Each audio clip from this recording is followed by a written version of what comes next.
Privacy is defined as a state in which one is not observed or disturbed by other people. Whether it's in our own homes, or in the car, or just alone in public, private places allow people to feel themselves without worrying about what others think. That is, until someone showed up with a camera. That's the job of Olly Lambert, a director and freelance filmmaker here in the UK. Olly Lambert has produced many award-winning films, including awards in the BAFTAs and Emmys. 3 of Lambert's films, Mom and Dad Are Splitting Up, My Child the Rioter, and Abused, The Untold Story, all dive into the theme of privacy and seemingly break through into the private spaces of the contributors' lives. Let's start with Mom and Dad Are Splitting Up, which, as the title suggests, dives into a very sensitive topic for children: divorce. Mom and Dad Are Splitting Up was made in 2014 for the BBC and is essentially entirely composed of interviews with both parents and children about the topic of their parents' divorce. Some of these interviews are done separately, as it's clear that both children and parents are not on speaking terms. However, the most compelling portions of the film are actually when the children and the parents are interviewed together. When taking a private setting such as a home and a family, Olly Lambert creates a scenario where the deepest emotions and reactions among contributors can come out. The Times says that Olly, quote, has the rare gift of getting people to open up in front of a camera with an honesty that is intensely moving. If he didn't make films, he would probably be a brilliant counselor. So while Olly is seemingly taking us all to therapy, let's look at the emotional interaction between one of the contributors named Daisy and her parents, as they answer the questions many of the children were all asking. Daisy, why do you think your parents split up? Just like maybe because arguing all the time. And then mainly it was like arguments over money. So it just felt like maybe you were arguing because sometimes we expected too much or wanted too much or something. And that we were sometimes too ungrateful for things.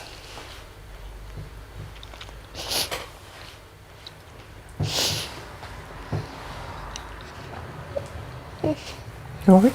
I'm fine. Go for me.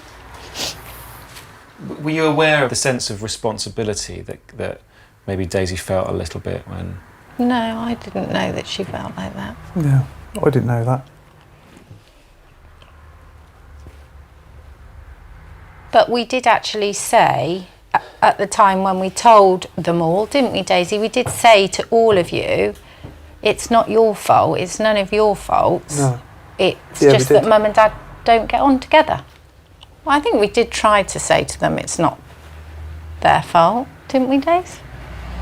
Do you remember? I'm sure we said that. Do you remember it? I can't remember much. As we see in this clip, Daisy has a clear emotional interaction when discussing her parents' divorce, as did many of the other children. However, the attempt to comfort Daisy from her dad and the harsh "get off me" is an interaction that can only be found through this specific interview style. We can even see the focus of the camera shift to the father when he asks Daisy if she's alright. That reaction also tells a lot about Daisy, as her character and the apparent anger she has towards her parents for what happened. The camera usage is also important to note here, as when Daisy's parents are discussing how Daisy feels, the audience can still see Daisy's reaction, which is sitting there in silence and thought. The incredibly low music, or absence of it entirely, was a clear production decision that actually heightens the level of emotion in this scene. As we continue to touch on the theme of privacy, silence can play a major role in the private parts of our lives. Overall, this scene captures a large portion of what the entire film is about, and that's how divorce affects children. Before diving into the production style that Olly uses when covering private moments, let's take a brief look at My Child the Rioter, a film made for the BBC in 2012, just 1 year after the 2011 riots that occurred throughout England. These riots were a result of the killing of Mark Duggan by police officers in Tottenham on August 4th. Some of the riots that followed consisted of violence between demonstrators and police and looting. More than 5,000 offenses were recorded by police. In response to the riots, Prime Minister David Cameron blamed a lack of parenting for the chaos on English streets. My Child the Rioter uses a similar approach to Mum and Dad Are Splitting Up, where both children and parents are interviewed together. These were the parents of many of the children that took part in the riots to simply talk about what their child did, why they did it, and what followed within individual households. It is here where viewers see similar interactions within interviews that they saw when mom and dad are splitting up. However, beyond the small interaction between interview subjects, the value of filming private lives also plays a key role in helping clear up norms or trends already found in media. Similar to the Prime Minister at the time, many public officials and the media all seem to be asking the question, where are the parents? And who exactly is letting their children go out to the streets? Throughout some of the interviews with My Child the Rioter, parents explained the distance felt between them and their children following their child rioting, and the fights that occurred and even still are occurring as some of the parents outwardly disagreed with their children on camera in front of them. However, what was especially interesting is that some of the parents actually felt quite the opposite and rather supported their children for going out.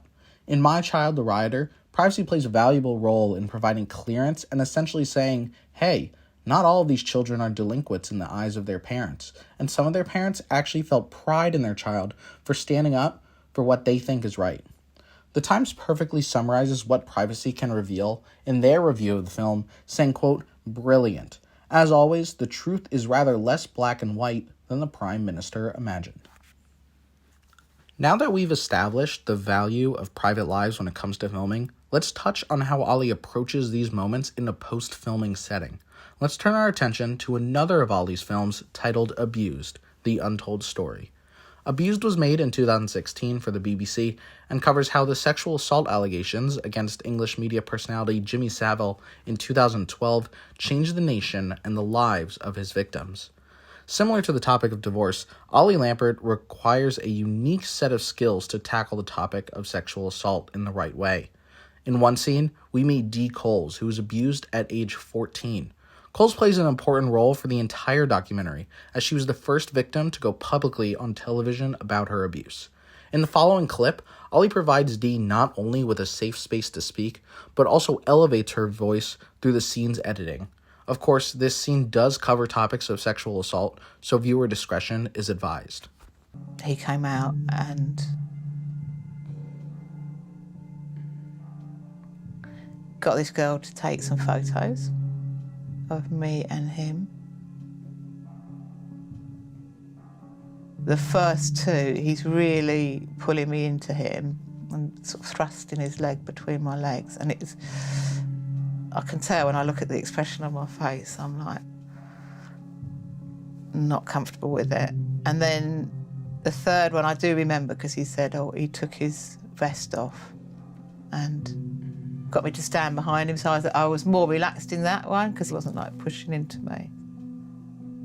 And then we got invited in to see the man, and it was as different as night is from day, just totally changed. Locked the door and pulled me towards him.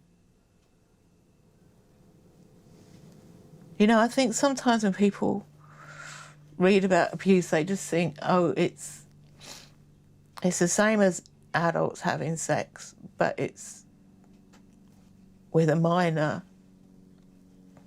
And it really isn't. It really wasn't. Let's begin with the subtle aspects of this scene. First, the music is naturally building up towards the end of the clip, but isn't too noticeable as to not drown out Dee's voice. Olly clearly includes the archived photos of Dee with Jimmy Savile and her mother in specific points where Dee is talking about the moments within those photos.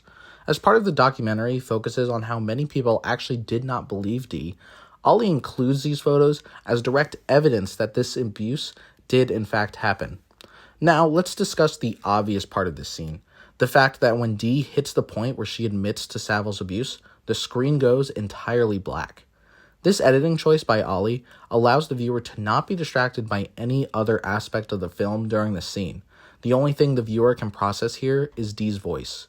By making this decision, Olly ensures that one of the core goals of this documentary is reached, to give victims of sexual abuse a voice, in a world where many of them aren't believed.